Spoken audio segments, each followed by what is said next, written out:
Darren said to me, if you do this part, I think after we met for 5 minutes, he told me how I ruined my career for 15 years. And then he said, if you do this with me, you have to do everything I tell you. You have to, just like this, you have to do everything I say, and you could never disrespect me.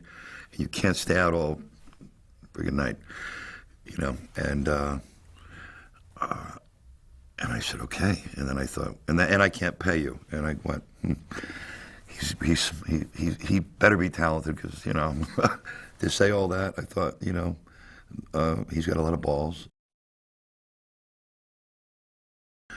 You know, there's a certain way I would land like a brick and, you know, really like hurt every bone in my body, and then I'd be off to getting another MRI, and, you know, finally I was learning how to land the right way, because in the beginning it was frustrating, because, you know, we were trying to pack in, you know, these guys take several years, like any profession, to learn their trade, and we were trying to, you know, to jam that into 4 months, and eventually it clicked in, and I got a rapport with the wrestlers, and I got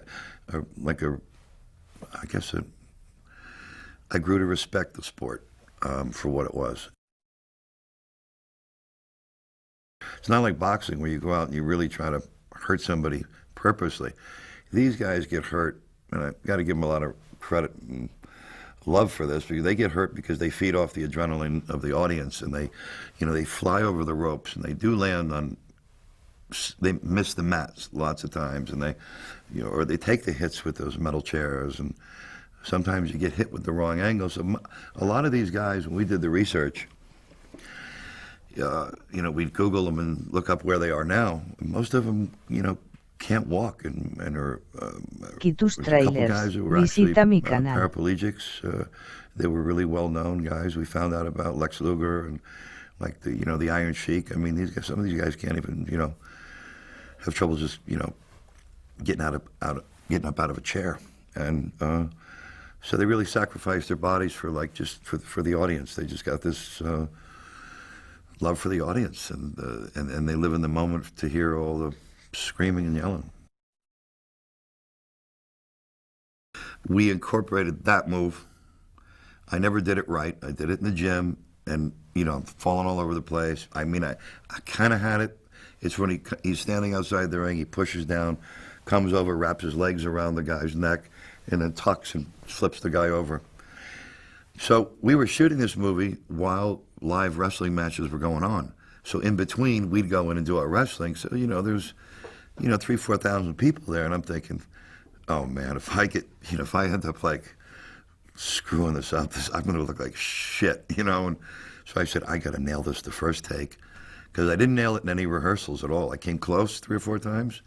So I just thought to myself, okay, if you do it and you have the balls to nail it one time and get it, that's it. Darren's going to have to print it, and I'm going to go, I'm not doing it again. So I was able to nail it, and I was more proud of that than any of the acting stuff. So we nailed it on the first take, and it was like my birthday, you know. I get a call in Miami, and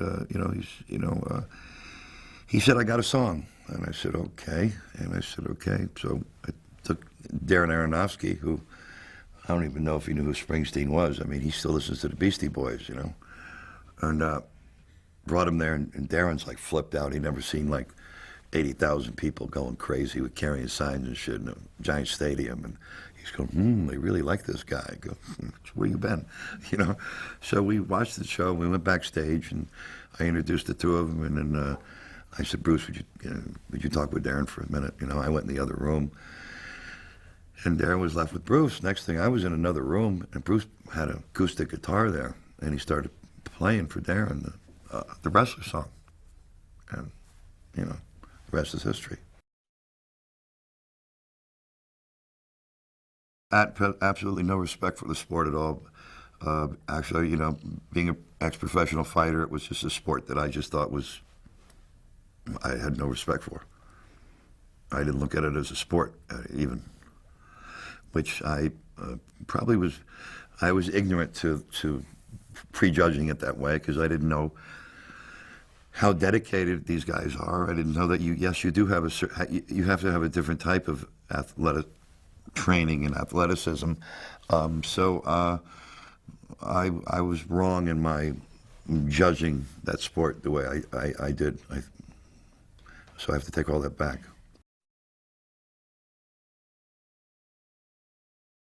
I'm very proud of the movie. I think it's the hardest movie I've ever made, and I think it's the best movie I ever made. So, and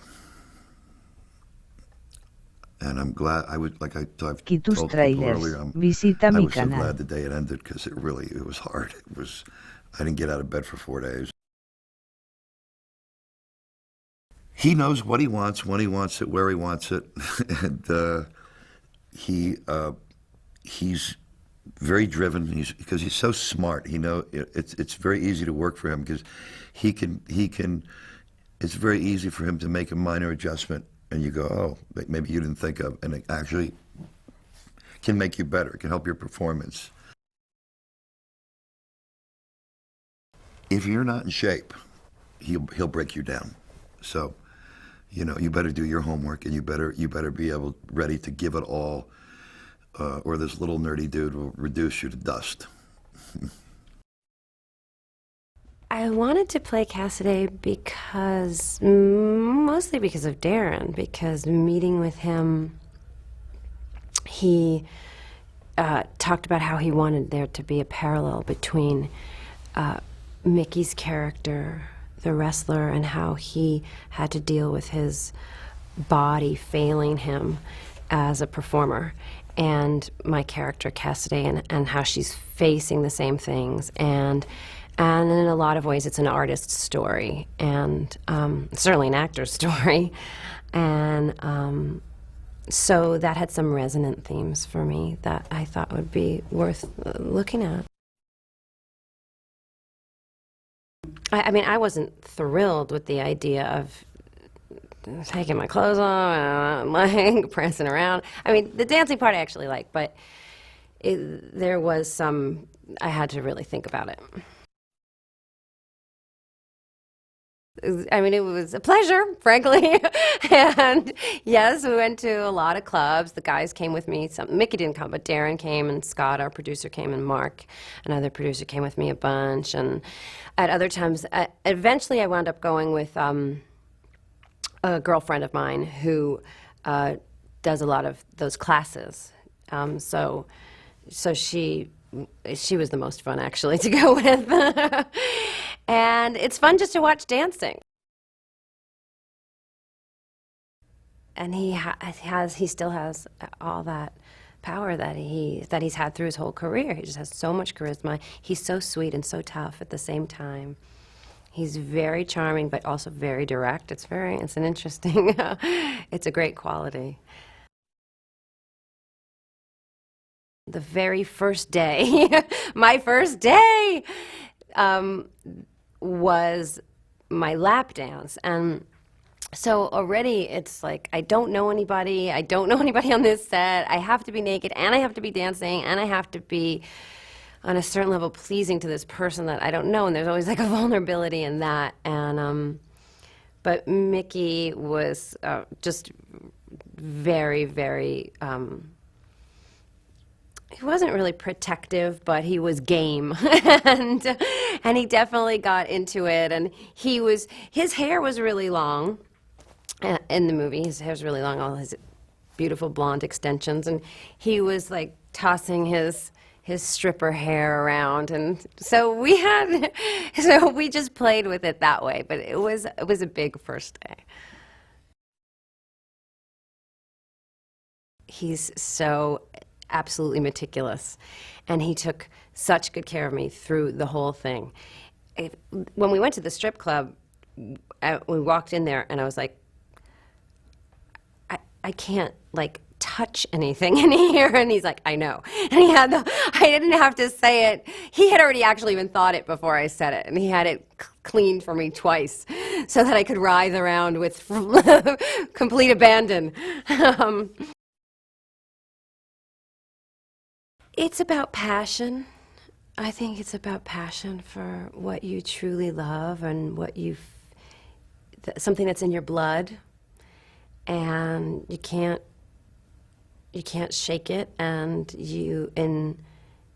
it's beyond your identity, I think, probably more so for Mickey's character, but I think for my character as well. I think she does love to dance, and I think that was the seeds of it. This art form, however you want to judge it, crass or not, but if you take that judgment out of it, it's this person's talent or resonance with the world, and to face your body betraying you, or your audience, which you've had this symbiotic relationship with, betraying you, is devastating and could either drive you crazy, or you might not want to live, or you find another way, which is what my character does. That's another. Their two paths diverge. He just can't live without it, and she is trying to forge a new identity, and what's that word? Reinvention. Yeah, I had never worked in the way that I didn't even say one word to Mickey until we were shooting the scene. You know, Darren doesn't even really like doing a lot of rehearsal, you know, because usually the first take is the best and you get all the happy, you know, accidents. And so, yeah, I didn't even shake hands with Mickey or say hi or anything. I just went inside the house and he said, okay, we're not going to rehearse this, just walk out, turn to the left, and Mickey's going to be there to start the scene, you know. And it was a pretty emotional scene, you know. Right away I'm kind of in Mickey's face and yelling at him. Mickey and I really kept our distance throughout the whole filming process because the characters were supposed to have that, you know, disconnection and the kind of longing to connect. And so we felt that for real anyway, so I think it definitely helped, for sure. She's been hurt by him so many times, you know, she just can't handle it anymore. But I think you then see just how, you know, much of a scared little girl she still is, you know, and she just wants the love of a parent and to be taken care of so badly. So it's so easy for her to fall into, you know, the same trap with Mickey over and over and over again. And, you know, I think that's one of the things the film is about, is these two women that are so in love with the man that this character wants to be, you know, but there's no saving him. You know, he is what he does, and he's gotten to the point where that's the only place, you know, he can really function or be happy. You really kind of have to earn his respect, you know. He'll give back whatever you give him, but he's not just going to give it away. So I kind of knew going into it that I was going to have to be somewhat hard on him at first, and he'll take that as a sign of affection, I guess.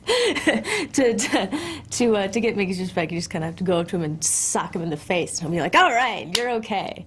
So you really have to grab his attention.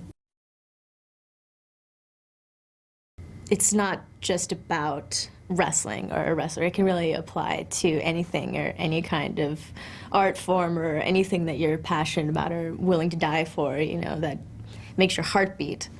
No pun intended. But so I think that's why so many people respond to it. And there is humor in it, and, you know, anybody who grew up in the 80s or can remember it pretty well, there's so many amazing references, so I'm glad that people get it. Even if they're pulling punches or, you know, not really slamming their heads into the poles, they're still, I mean, they make it look easy and like they're light as a feather, but they are actually constantly just slamming their bodies on the ground as hard as they possibly can. And you know, I think the scene with the staple gun really shocked me. There is a sense of competition, which is good for actors, you know. You know, I think people like Mickey and I really enjoy the competition at first, because you just push each other and you push each other and you just keep seeing who can one-up. And then, you know, you kind of come to you know, a mutual stopping point. We're like, okay, we're ready. And you know that you can throw whatever you want to the other person and they'll be able to handle it. So that's when you can really just go crazy and see what happens. And, you know, Darren just loved, you know, anything that wasn't planned. You know, that's his favorite stuff. I don't think anybody else could have done the part except Mickey at all. Yeah, it's his part completely, and I think he's the only one that would have, you know, being where he is in his life, just give everything to that part, and that's what needed to happen, and he did. You know, I haven't been so impressed with an actor since I can remember, really. I'm just proud of him. I think, you know, if anybody deserves it, it's Mickey. It's a classic.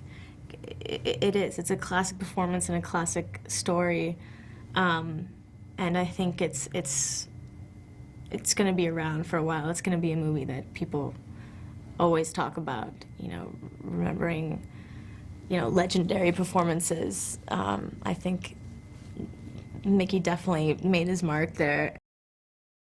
As soon as I cast Mickey, I started to look at him as what type of actor he was, and I wanted to create an environment, a sandbox, so that he could play as freely as he possibly could.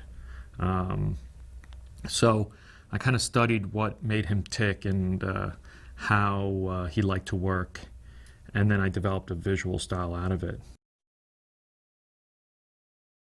It's an interesting film because you know, it has the athletics of a sports film, but it's also really a character study and a drama story, and it's been, you know, so both my dad and my mom are able to enjoy the film for the first, you know, one of my movies for the first time.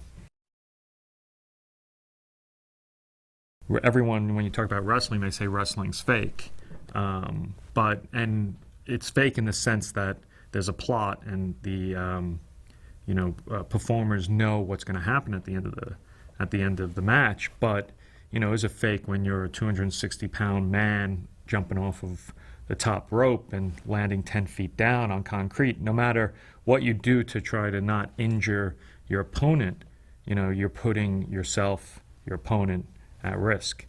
So physically, these guys, you know, do incredible damage to their bodies. I mean, way beyond what professional football players or professional baseball players do to their bodies. You don't have to be a fan of wrestling to enjoy the film. It's really about any athlete or any person who uses their body as their way of making money, you know, from being a dancer to, you know, to being an athlete. At a certain point, you wake up and, you know, you can't do what you used to be able to do. And what do you do if that's how you make money? So every baseball player, soccer player, football player has that moment in their lives. And that's what the film's about. Partly we had to do it because we had no money and it was a very low budget film. But what we did is we would throw actual wrestling promotions where we had actual fans come in and pay for the events.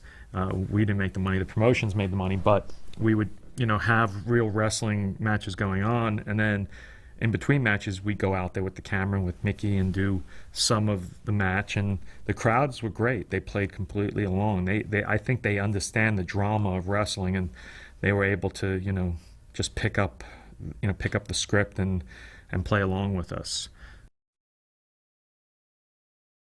When he was at the deli counter, you know, serving people, we at a certain point we just kind of we didn't have the money to close the supermarket or the deli counter, so people were coming over to the deli counter to make orders, and we just sort of said, you know, hey, you mind if we shoot? And I don't think they quite recognized Mickey. At one point, the manager came over to me of the supermarket and was like, hey, you know, can you ask Mickey to write neater? And I was like, what are you talking about? And I guess some of the people that he was serving went and took the stuff to buy it. And, you know, he didn't know what the prices were. He was just scribbling nonsense. As many people know, Mickey was a boxer at one point, and I think that training in the ring as a boxer was actually hurtful for him to become a wrestler, because in boxing, the whole game is to hide your emotions. And it's also to hide your moves. You want to do a punch so quick no one sees it coming. When you do a punch in wrestling, you want people in the bleachers to see it happening 3 minutes before it comes. So Y tus for Mickey to trailers, ham it up like visita mi that canal. when he was taught to move as a boxer was a real challenge. And it's easy, to think that it was easy for Mickey to do this because of his experience in the ring, but I think it was twice as hard because he had to unlearn everything he had to do. I'm still learning from Mickey. When I watch the movie, and I've seen the movie, when you're the director on a film, you watch it over and over and over again. I'll still see stuff that Mickey does that is so subtle and so alive and real. And this is after a few hundred viewings. It's just, and I think that's what people are responding to, is he's just completely natural and completely real. With all of his twitches, with all of his mannerisms, he's just there. And I think that's why we go to the movies, is to see honest performances. And it's an extremely, extremely honest performance. It's also really colorful, fun. These guys are unbelievable characters, and they're fun. I mean, as much pain as they're in emotionally and physically, they're like very, from a screenwriting standpoint, they're really rich, colorful characters. So it's fun to write about them. These guys really genuinely love wrestling, and they would probably be doing it even if there was no money in it, which in many cases there isn't. Even if they were doing it for free in front of 10 people, these guys would still be doing it. They're just addicted to the rush of, making people happy. It wasn't even dependent on him signing on. Of course, we hoped would get him, but just simply to guide me in writing. And Mickey was the guy who I imagined, and he's the guy who whose voice I pictured whose mouth I pictured these words coming out of. I had a picture of him on my in front of on my wall by my desk where I wrote. I did an internet search and printed out a picture of him. I'm excited that wrestlers are going to see it and be proud of it. I think we all really wanted to. We worked very closely with a lot of actual, all the wrestlers you see in the film are real wrestlers from this world of indie wrestling, and I think we all felt like we owed it. I felt a lot of pressure while writing the script to be respectful and honor this world by portraying it really realistically. When they jump off a ladder, through a table, through a table covered with thumbtacks onto a pile of fluorescent light tubes, which they do, that's not fake. They're completely abusing their bodies and destroying their bodies for the entertainment of the fans. So the whole issue of real versus fake has always seemed kind of like an irrelevant. It's not the right question. I think most people, when they hear about it, if they're not a wrestling fan, they're kind of they say, well, why would I want to see a movie about wrestling? And I think it's really, like all good movies, I think it's universal. The idea of what are we put on earth for? What do we want to do with our lives when we can't do when we can no longer do the thing we love? This is a rated R, bloody, violent, profanity-filled movie about pro wrestling, which contains guys stapling $5 bills to their foreheads, and strippers, and and then you'll have a 70-year-old, elderly Jewish lady will come out of the theater and say, "Oh, I thought that was just wonderful. I thought that was so wonderful. I loved it. I'm going to tell all my friends." So there must be something to it beyond. And this is obviously not a. These are people who don't necessarily fit the profile of wrestling fans. But when I feel like when I hear people like that talking about how great it is, people who've never stepped inside an arena for a wrestling event, who've never heard of Hulk Hogan, I feel like, we must be onto something. And and my background is in comedy. I was a comedy writer before I moved into screenwriting. I was with The Onion. I was the editor-in-chief of The Onion for 8 years, and then I moved into doing movies. And so I always like to have. I think it helps make. It's sort of like adding a spice. You know, it brings out when you can have two things going on at once. It makes it kind of makes the drama makes the humor funnier, and the humor makes the drama more, you know, dramatic, and it just feels more real to me when it feels like real life. Tus trailers. When Sin City Visita came mi out, everyone canal. was excited, and I think there was this hope that this would be the beginning of a Mickey Rourke renaissance, and he would maybe have a shot at something really meaty and deserving of his talents. And our goal was definitely to give him that. He's just unbelievable in it. You know, I'm no James Lipton, but something special is going on there. I mean, he killed himself for this role. He put on it hits all it's one of those great body alteration roles. I mean, he put on about 50 pounds or 60 pounds of muscle for it. Absolutely killed himself training in the gym every day. I can't even imagine what he, aggravated every injury he had in his entire life, going back to when he played, pee-wee football. If there was a knee he twisted, he retwisted it on this movie, and then on top of that, he added a bunch of new additions to the collection. So, and I think that definitely, but by the end of the movie, he was limping. If in the beginning of the movie or the beginning of the shoot, he was limping in character. By the end, he was just limping as Mickey. That's also part of the camaraderie, what you see in the locker room. And them talking through the matches, you see them talk through them sometimes. And, it's really about them protecting their opponent, which is a fascinating thing that, that you don't take into consideration. When it looks as if they're really hurting their opponent in the ring, they really take care of their opponents and hurt themselves. Most of the pain they inflict is on themselves, and really protect their opponent or their partner that they're wrestling against. There was definitely concern of it coming across as jokey, as a lot of the films have come across that have been about professional wrestling, and we wanted to make sure to not fall into that category. We researched it extensively to make sure we didn't fall into that world, but we also embraced it a bit. We embraced some of the humor and tried to infuse some of our own humor into the life of Randy the Ram and the film. And I think in putting the humor in the places that we wanted it, I think that helped to deflect some of the humor that other people might have, taken the film for it and taken a shot at the film, which we of course wanted to avoid. And I think fortunately we did quite well.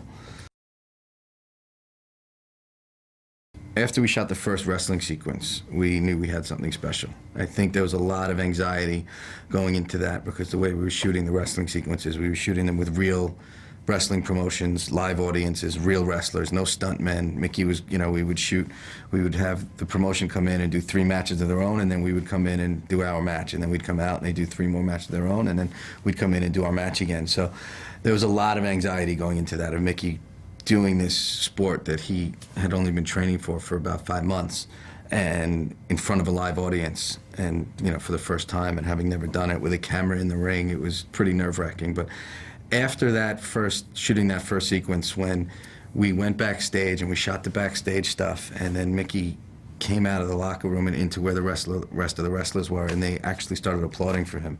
That applaud was real wrestlers giving Mickey Rourke a genuine applause for his wrestling performance in the ring. That wasn't scripted, or that wasn't, actors applauding the character. That was real wrestlers applauding Mickey for his performance. And I think from there, Mickey's confidence in the ring and his connection to the character that he had already had, but it was really given an exclamation point at that moment.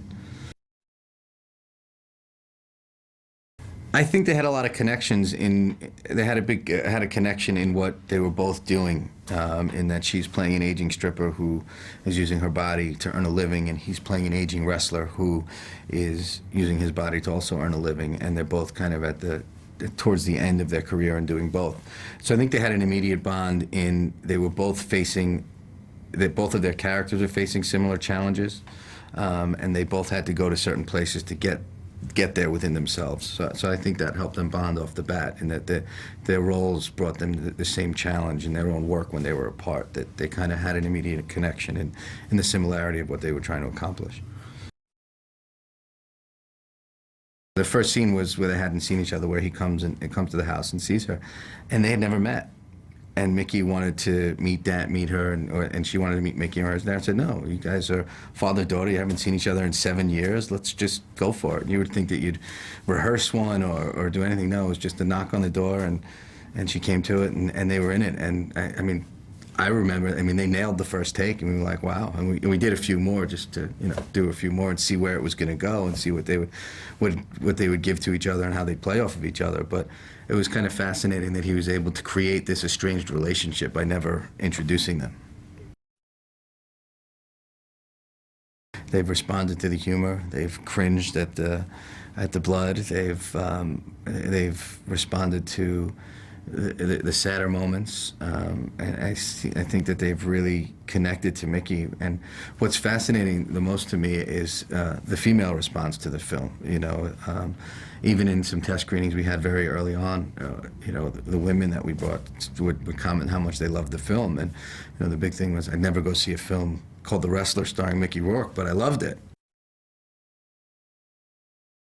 I would say that you're going to get everything out of this film that you're going to want to get when you go see a movie. You're going to laugh.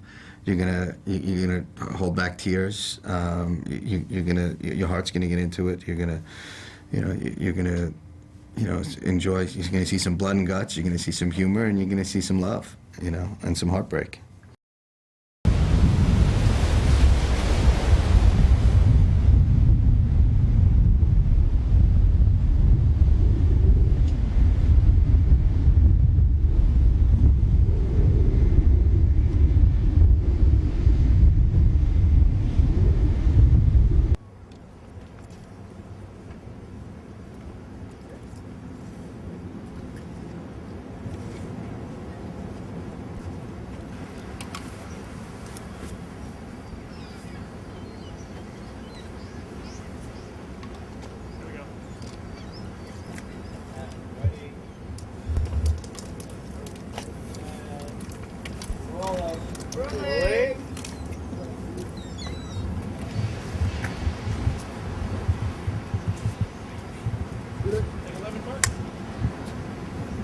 Action!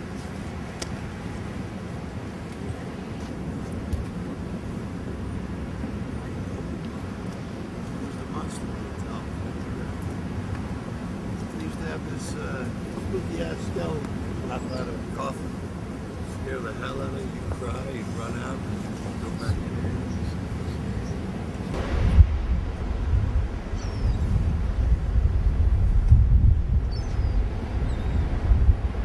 Cut! And we cut. Very good. Let's back up for a second. Back up for 1 second. When he knocks him out, this way, and you come this way. When you're having a heart problem. Here. What? Like here. Yeah, you come around here. Just turn left instead of right when you Walk in stop. there. Yeah, keep coming. That's it. Come out towards him. So you're going to do something. Now he's going to grab you, right? Where does he grab you? Well, it strikes his ankle. It's perfect because it's his close ankle. Good. Grab his ankle. Walk past him. Mickey, walk past him. So he knows he's Okay, I'll walk here. So walk past him and now he I'll walk gets. past him. Now you're talking to him now. There's the kick. Where are you right now? Yeah, you're up to the point of the kick. Pin Come me, on, pin pin me. me. Let's get at it. Right? And then what happens next? Mickey, get up and put him where he's got to put him for the ram jam. Yeah, but when I don't, we did that in the first thing with Tommy. I don't want to. I'd rather just go to here. Grab, walk by. Here. Walk by. Here. Come on, hit me. Hit me. Here. And now roll over. Okay, roll over and see that. Good. Here. Want me to go kick out this way?